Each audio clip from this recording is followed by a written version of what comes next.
வணக்கம். இன்னைக்கு வீடியோவில் சுண்டைக்காய், பச்சை சுண்டைக்காய் இருக்குல்ல, இதை வச்சு ஒரு குழம்பு செய்ய போகிறோம்.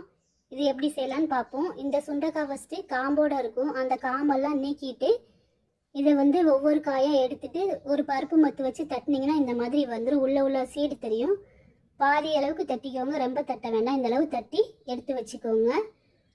அப்புறமா இதை தேவையான அளவு கொஞ்சம் உப்பு போட்டு நல்லா பிசைஞ்சு விட்டு கையாலேயும் நல்லா கழுவி எடுத்துக்கணும். உப்பு போட்டு பிசைஞ்சு எடுக்கும்போது அதோட கசப்பு இருந்தாலும் போயிடும். இதோட தண்ணி சேர்த்துக்கலாம். தண்ணி சேர்த்துட்டு நல்லா கழுவி எடுத்துக்கோங்க. இப்படி நல்லா பிசைஞ்சு விட்டீங்கன்னா அந்த கசப்பு தன்மை கொஞ்சம் போயிடும்.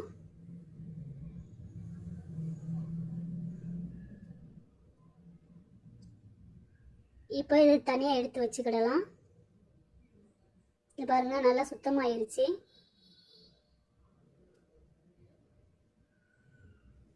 இந்த தண்ணியில் இதில் உள்ள கசடெல்லாம் தெரியுது பாருங்க, மஞ்சள் கலரில். இது காய் ரொம்ப கசப்பெல்லாம் இருக்காது, நல்லா இருக்கும் குழம்பு டேஸ்ட்டுக்கு.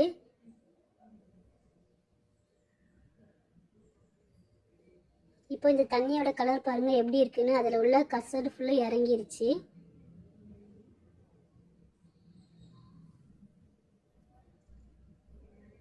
இப்போ இந்த சுண்டைக்காய் பாருங்க எவ்வளோ நீட்டாக இருக்குதுன்னு. இந்த மாதிரி சுத்தம் பண்ணி எடுத்து வச்சுக்கிடணும். குழம்பு செய்கிறதுக்கு பாத்திரத்தில் 3 ஸ்பூன் ஆயில் விட்டுக்கிறேன். இந்த குழம்பு நல்லெண்ணெயில் செஞ்சீங்கன்னா டேஸ்ட் ரொம்ப நல்லா இருக்கும். ஆயில் விட்டுட்டு வெந்தயம் 1/4 டீஸ்பூன் சேர்த்துக்கிறேன். வெந்தயம் நல்லா பொரிஞ்சதுக்கப்புறமா சின்ன வெங்காயம் எடுத்து வச்சுருக்கிறேன். சின்ன வெங்காயம் அப்படியே முழுசாகவும் போட்டுக்கலாம். 200 கிராம் அளவுக்கு சேர்த்துருக்கிறேன். இந்த சின்ன வெங்காயத்தோட அளவு 200 கிராம் எடுத்துக்கோங்க. ரொம்ப டேஸ்ட்டாக இருக்கும். இதுக்கு நல்லா வதக்கி விட்டுக்கிடலாம்.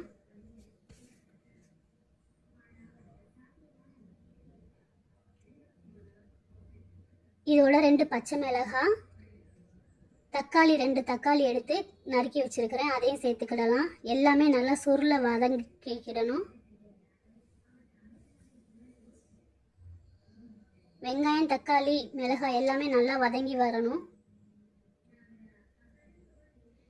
இதோட நம்ம ஏற்கனவே சுத்தம் பண்ணி எடுத்து வச்சுருக்கோம்ல சுண்டை வத்தல், அதையும் சேர்த்துக்கிடலாம். சேர்த்துட்டு எண்ணெயிலே நல்லா வதக்கி எடுத்துருங்க.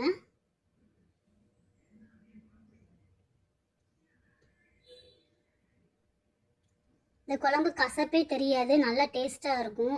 எண்ணெயில் வதக்கும் போது அதோட கசப்பு தெரியாது. நல்லா வதக்கி எடுத்துக்கோங்க.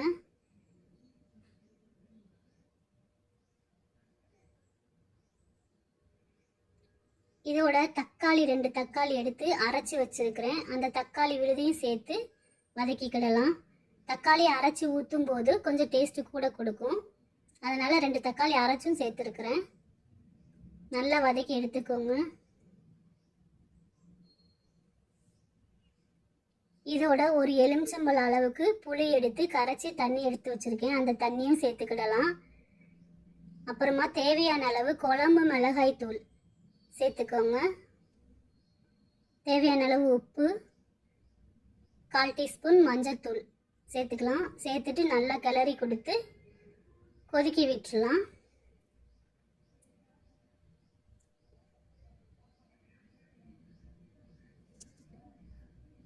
ஒரு மூடி போட்டு ஒரு 5லேருந்து 6 நிமிஷம் வரைக்கும் நல்லா கொதிக்க விட்டுருங்க.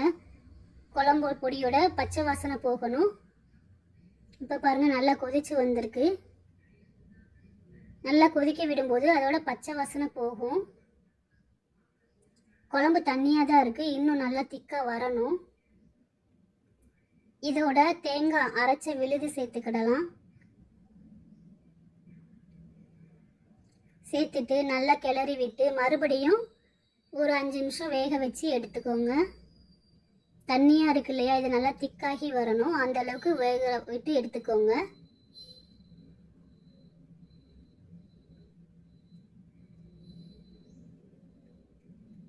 இப்போ பாருங்கள் குழம்பு நல்லா வத்தி இருக்கு. தண்ணி எல்லாமே வற்றி நல்லா திக்காகி வந்திருக்கு. குழம்பு நல்லா கொதிச்சும் வந்திருக்கு. இந்த அளவுக்கு வரணும். நம்ம ஊற்றின தண்ணி எல்லாமே வத்திருச்சு, திக்காக இருக்குது. குழம்பு நல்லா வெந்துருச்சு. ஸோ நம்ம போட்ட சுண்டைக்காயும் நல்லா வெந்து வந்துருச்சு. இந்த காய் வயிற்று புண்ணுங்களை ஆற்றும், அந்த அளவுக்கு உடம்புக்கு நல்லது. வாரத்துக்கு ஒரு தடவையாவது இந்த மாதிரி சுண்டைக்காய் வாங்கி வச்சு சாப்பிட்டு பாருங்கள், ரொம்ப நல்லது. இதோட கடைசியாக ஒரு துண்டு வெல்லம் சேர்த்துக்கிறேன். இது குழம்போட டேஸ்ட்டுக்கு இன்னும் நல்லாயிருக்கும். சேர்த்துட்டு கிளறி கொடுத்துக்கோங்க. அவ்வளோதான், குழம்பு ரெடி ஆயிடுச்சு. இதோட கடைசியாக அடுப்பை ஆஃப் பண்ணிவிட்டு மல்லியில் தூவிக்கிடலாம்.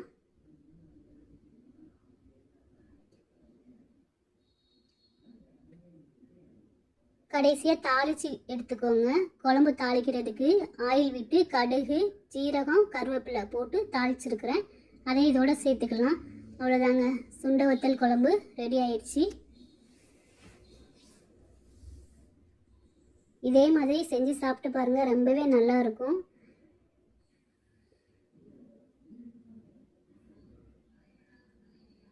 இது ஆரோக்கியமான ஒரு குழம்பு, உடம்புக்கு ரொம்ப நல்லது. வயிற்றில் உள்ள புண்ணெல்லாம் ஆற்றும். இந்த பச்சை சுண்டைக்காய் வந்து உடம்புக்கு அவ்வளோ நல்லது. இதே மாதிரி செஞ்சு சாப்பிடுங்க.